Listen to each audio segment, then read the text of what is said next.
Bonjour et bienvenue à chacun de vous pour ce commentaire de l'Évangile de dimanche dernier, cette année providentiellement. Le 2 février, c'est la fête de la présentation de Jésus au Temple et donc cette année, ça tombe un dimanche. Ça permet en même temps aux gens de vivre peut-être plus facilement cette célébration-là qui, d'emblée, est célébrée durant la semaine. Donc, on a pu la célébrer tous ensemble. C'est une fête qui est importante, c'est une fête qui en même temps nous situe au niveau de la loi mosaïque, où est-ce que Moïse enseigne ce que Dieu souhaite pour son peuple. Et entre autres, la loi de Moïse a beaucoup de petits détails. Et une des applications importantes, c'est lorsque la mère a accouché, qu'après 40 jours, on puisse présenter l'enfant à Dieu au temple. D'abord, rite de purification, on associe le sang à l'impureté. Donc, à chaque fois que la femme vit l'accouchement, alors bien entendu, à cause du sang, elle devient, selon la pensée juive, impure et elle doit donc, 40 jours plus tard, se présenter au temple et offrir à Dieu un animal. Et comme on entend que Marie et Joseph ont offert un couple de tourterelles ou 2 petites colombes, ça signifie d'emblée que c'est un couple qui était modeste financièrement. Sinon, on offrait un agneau, alors c'est les gens plus riches, ou bien, s'ils étaient vraiment dans la misère, on offrait une poignée de farine. Donc, en sachant cet élément-là, ça nous situe un peu en disant que Marie et Joseph étaient des gens de modeste, de famille modeste. Donc, ils se présentent au temple.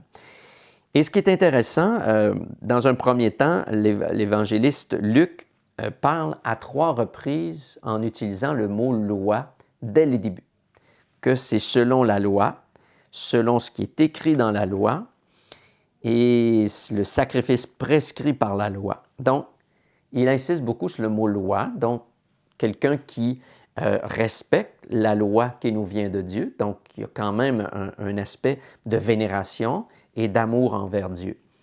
Et ensuite, un peu plus loin, lorsqu'il introduit, l'évangéliste, lorsqu'il introduit le personnage de Siméon, on parle tout de suite de l'Esprit Saint, rempli de l'Esprit Saint, et à 3 reprises. On le fait de la même manière. Donc, on peut faire un parallèle en se disant toujours la loi et Dieu, l'Esprit Saint. Bon, aujourd'hui, on vient donner une des personnes de la Trinité, mais quand même, on veut faire cette inclusion-là en disant jamais la loi sans Dieu et jamais Dieu sans une loi. On ne peut pas simplement dire moi, je suis chrétien, je suis libre, je fais ce que je veux. Eh bien non. Pour Dieu, il y a des règles. Et de la même manière, il y a des personnes qui intègrent plus facilement les règles et parfois, on devient trop rigoriste et on oublie l'amour qu'on doit avoir pour Dieu à travers l'obéissance de la loi. Donc, on ne doit jamais s'en aller tant à gauche que tant à droite. On doit développer, plus les années avancent dans notre vie de foi, un équilibre et non pas dire « moi, je suis sous la mouvance de l'esprit, j'écoute pas les règles ou je fais ce que je veux dans les règles ». Eh bien, ce serait autant dangereux qu'une personne qui ferait l'inverse, qui suivrait seulement les règles et oublierait sa relation avec Dieu. Donc, trouver cet équilibre, comme l'évangéliste ici nous y invite. 2 personnages qui sont très clairement décrits. D'abord, Siméon. On dit que c'est un homme qui se consacrait à Dieu, qui était au temple et qui, cette journée-là, arrive et rencontre Jésus, le reconnaît comme étant le Messie annoncé dans la loi, annoncé par les prophètes. Et il rend grâce à Dieu du privilège qu'il a parce que ça lui avait été dit qu'il ne mourrait pas avant d'avoir vu le Messie du Seigneur. Et vraiment, il est sous la mouvance de l'Esprit parce qu'il le reconnaît. Et l'autre personnage, c'est Anne. On dit que c'était une prophétesse, une femme qui, après 7 ans de mariage, est devenue veuve et elle a décidé d'offrir ses années au service de Dieu, au service du temple, elle aussi. Alors, prophétesse, dans le sens que c'est une femme en relation avec Dieu, une grande intimité, pour que justement cet esprit, ce même Esprit Saint, passe à travers elle pour interpeller les gens, pour mieux vivre leur foi. Depuis 1997, le pape Jean-Paul II a donné à l'Église la fête du 2 février, fête de la présentation de Jésus au Temple, comme étant la fête par excellence pour les religieux et religieuses. Pourquoi? Bien, en se basant sur ces deux personnages, ces deux figures qui ont consacré leur vie au Temple, Siméon et Anne. Et dans la société d'aujourd'hui, on a à prendre le temps d'abord pour rendre grâce de ces personnes qui reçoivent cet appel et qui répondent généreusement au service du Seigneur en consacrant toute leur vie. On n'a jamais à comparer les vocations. On peut les comparer dans un sens de dire qu'est-ce qui fait une vocation, qu'est-ce qui la décrit, qu'est-ce qui décrit l'autre, mais non pas un comparatif en donnant plus de valeur à une qu'à l'autre. L'important, c'est de servir le Seigneur. C'est ce qui a le plus de valeur. Donc, offrir sa vie dans la vie religieuse, avoir toutes ces journées consacrées à la louange, à l'action de grâce, à la prière, à la méditation, se laisser inspirer par Dieu, puis en même temps, ils sont un signe pour notre monde, de montrer qu'il n'y a pas simplement le travail, qu'il n'y a pas simplement le fait d'avoir sa maison, d'avoir toutes les possessions qu'on peut avoir, sa voiture, mais on vient montrer qu'il peut y avoir une dépossession, le vivre ensemble, et cette communauté est tournée vers Dieu. Ils sont un signe de prophétie pour notre monde. Ils nous annoncent ce que le Christ a annoncé, mais dans leur vie, ils nous parlent du royaume qui est établi. Alors, la vie religieuse, elle est importante. Et chacun d'entre nous, on a une responsabilité de prier pour les gens qui ont pris l'engagement de la vie religieuse. D'abord, pour qu'ils demeurent fidèles à leur engagement et en même temps qu'ils continuent d'annoncer d'une manière particulière le royaume de Dieu. On deviendrait pauvre si on n'avait plus la vie religieuse.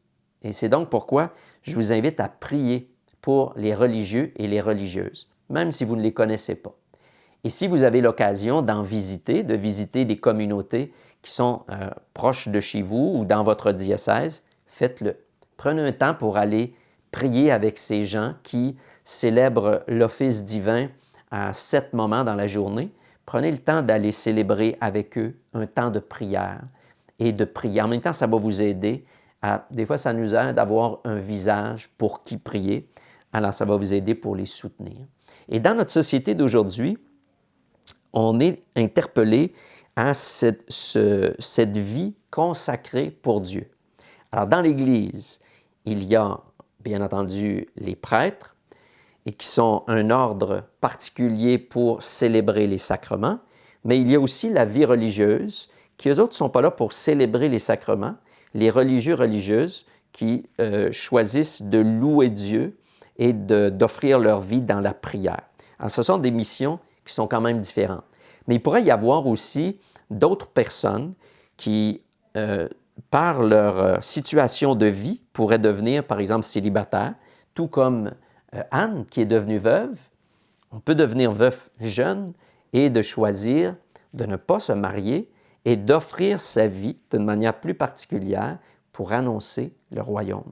Alors, ces personnes-là peuvent devenir ce qu'on appelle des laïcs consacrés, s'engager à la vie simple et en même temps de donner sa disponibilité à l'Église au service de Dieu. On a souvent l'expression dans notre société, lorsqu'une personne devient célibataire, de dire est-ce qu'elle va refaire sa vie? Est-ce qu'elle a refait sa vie? C'est une expression un peu piégée. Hein? Qu'est-ce que ça veut dire refaire sa vie? C'est sûr que si la personne, elle devient veuve du jour au lendemain, elle va devoir refaire sa vie d'une certaine manière. Mais les gens entendent beaucoup en disant est-ce qu'elle va revenir en couple? C'est peut-être pas nécessaire de toujours penser à la vie de couple si elle ne fonctionne plus. Un couple peut se séparer aussi et on peut peut-être penser à se consacrer et donner notre temps pour annoncer le royaume. C'est une mission extraordinaire, c'est une mission qui est nécessaire pour l'Église et souvent les gens se demandent comment est-ce qu'ils peuvent apporter leur contribution. Alors, ce n'est pas nécessairement en devenant prêtre, mais en consacrant. Anne n'était pas prêtre, Siméon ne l'était pas. Alors, comment est-ce qu'on peut consacrer sa vie pour annoncer Dieu et faire en sorte que d'autres gens soient touchés par Dieu lui-même et qui transforment leur propre vie? Donc, je vous invite à continuer de méditer la parole de Dieu, mais celle-ci, celle du 2 février, nous invite à penser à ces vocations religieuses, prier pour elles, pour que le Seigneur continue d'en donner, interpeller des jeunes. Si vous voyez des jeunes, prenez le temps de dire, peut-être ça pourrait être bien que tu te maries, peut-être ça pourrait être bien aussi que tu deviennes religieux, religieuse. Prie pour que le Seigneur t'indique la meilleure voie pour toi et pour notre Église. Alors, soyons des prophètes au niveau de la vocation religieuse pour être capables de faire en sorte qu'il y ait une belle continuité pour que le royaume de Dieu continue de se proclamer de cette manière-là aussi. Merci, bonne prière et bonne semaine à chacun de vous.